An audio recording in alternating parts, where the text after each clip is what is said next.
Well, good grief, good grief. Where have I been? All right, you tell me. So, I'm back out here in the garden. It's been a while, guys. I know. I apologize. Um, just back in April, I guess it was. Just wasn't really feeling well, and wasn't anything severe. Just wasn't doing well. Then I got so busy doing germination stuff that you guys saw on this channel going back. Gosh, about 45 days now. We're now in the first week of June.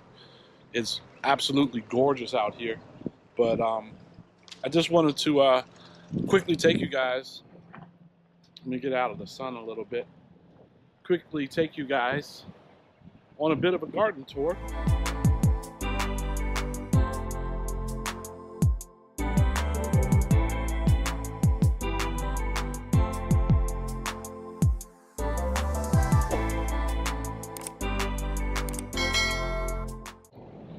And if you guys remember all of this stuff from, I don't know, late April, I guess, look at where we are now.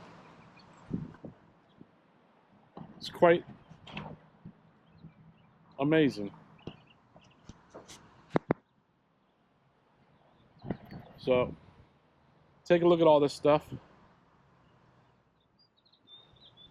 Squash, obviously. Let's see. Yeah, we got baby ones coming in right down there. We have even more yellow squash coming in right here. Okra's looking pretty good back here. Let me walk around to, we got more squash. Eggplants have flowered. They're not doing, it's too early. Let me just rephrase. It's not that they're not doing well, they're too early.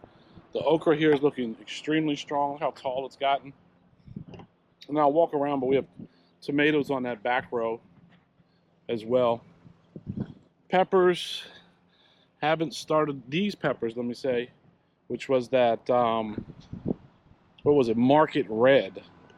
And then this center row here of tomatoes, this is the honeycombs. And that honeycomb variety is awesome because you can actually, if you look them up online, they're actually a variety that, well, there you go.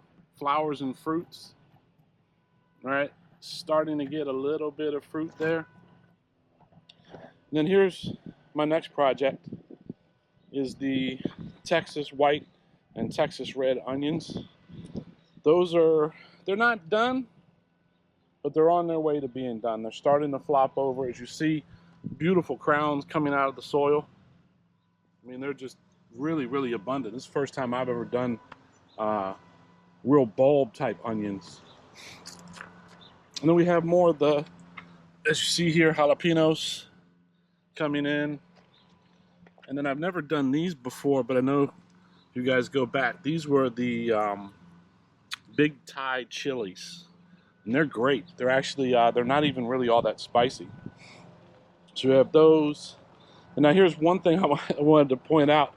These beautiful sunflowers that I did, right? They were amazing, but the squirrels cut one off, cut another one off, and chewing on this one. So at least they're not messing with the garden. So I'm not mad at the squirrels because of that.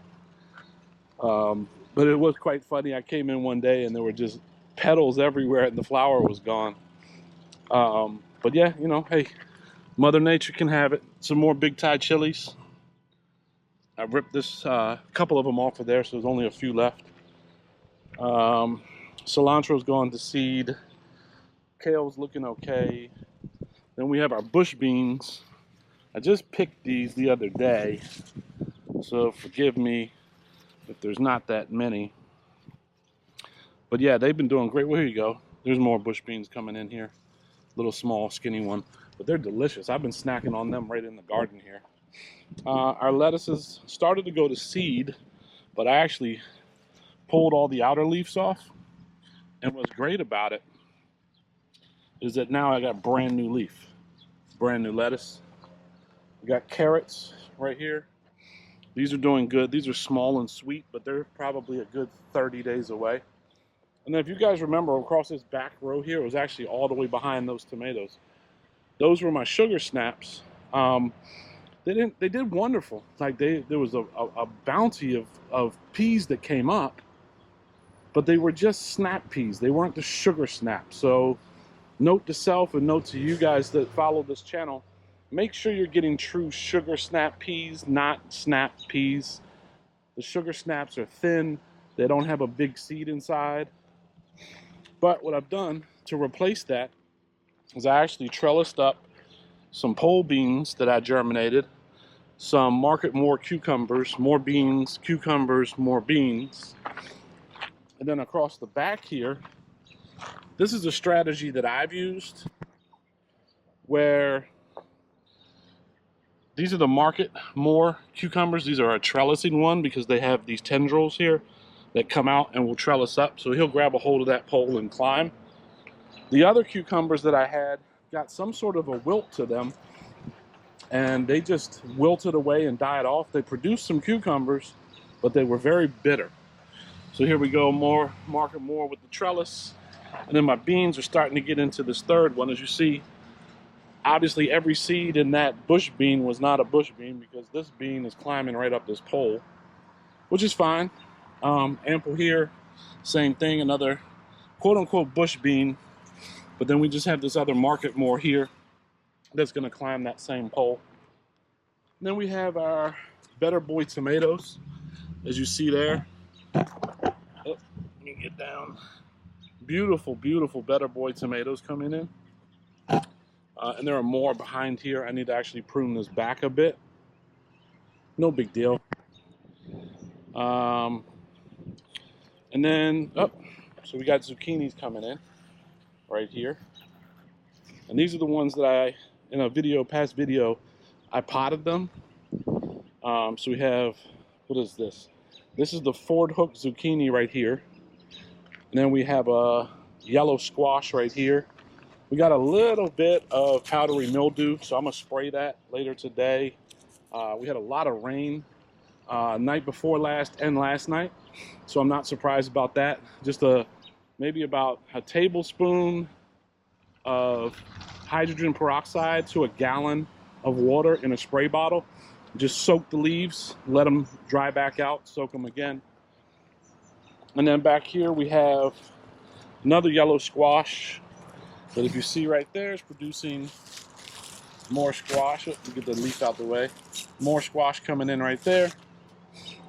And then this is the back side of the honeycomb tomatoes that I'm actually using a Florida weave.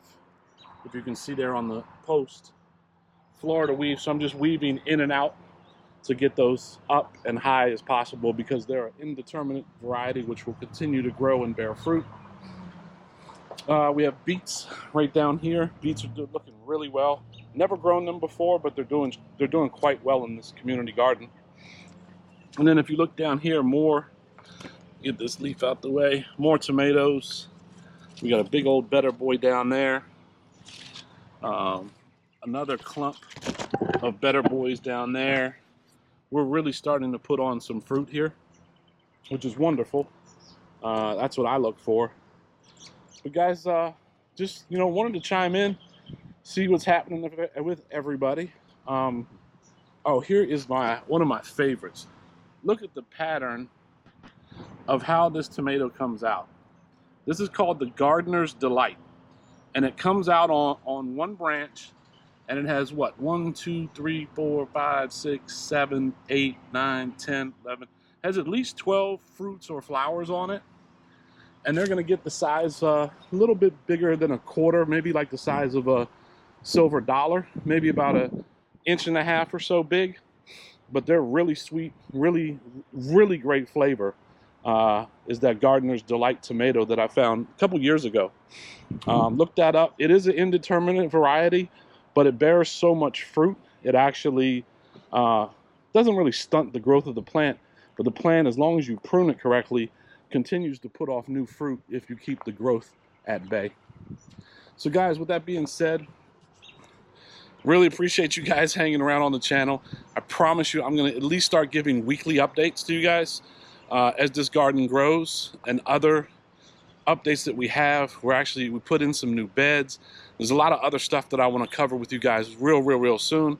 So stick around, give me a thumbs up, like the content, follow the channel, comment below. I'd love to hear your comments, what you're doing in your area. What's different than Zone 7 for me in Washington, D.C.? What's different for you? So with that being said, guys, I will see you on the next one.